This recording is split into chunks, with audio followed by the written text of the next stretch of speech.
আমি যেন একটু দেখে দেখবো। আমার নাতির কি হবে, আমার মেয়ের কি হবে, এখনো বাবাকে খোঁজে ছোট্ট ফিরনাজ। আর ওসমান হাদি হওয়ার পর থেকে গুরুতর অসুস্থ তার স্ত্রী রাবেয়া। কেঁদে কেঁদে এসব কথাই বলছেন ওসমান হাদির শ্বশুর। ভিউয়ার্স, পুরো ভিডিওটি শুরু থেকে শেষ পর্যন্ত দেখে অবশ্যই আপনার মতামতটি জানিয়ে দিন। দেশের কথা, দেশের মানুষের অধিকারের কথা বলতে গিয়ে নির্মমভাবে পৃথিবী ছাড়তে হয়েছে ইনকিলাব মঞ্চের মুখপাত্র শরীফ ওসমান হাদিকে। ওসমান হাদি খুব সাধারণ জীবনযাপন করতেন, আবার বিয়েও করেছিলেন খুব সাধারণ একটি পরিবারে। তার শ্বশুরবাড়ির আর্থিক অবস্থা খুবই সাধারণ।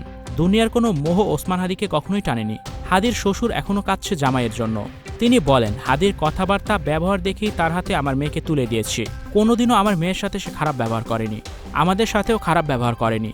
আমার মেয়েকে দিনই শিক্ষা দিয়েছে। আমার মেয়েটা এখন বেঁচে আছে, আমি জানি না সে বাঁচবে কিনা। আমার নাতির মুখের দিকে তাকাতে পারি না। আমার নাতি বাবার ভালোবাসা পেল না। ফিরনাজকে ভালোভাবে কোলেও নিতে পারেনি আমার জামাই। আমার নাতির কি হবে, সে কাকে বাবা বলে রাখবে?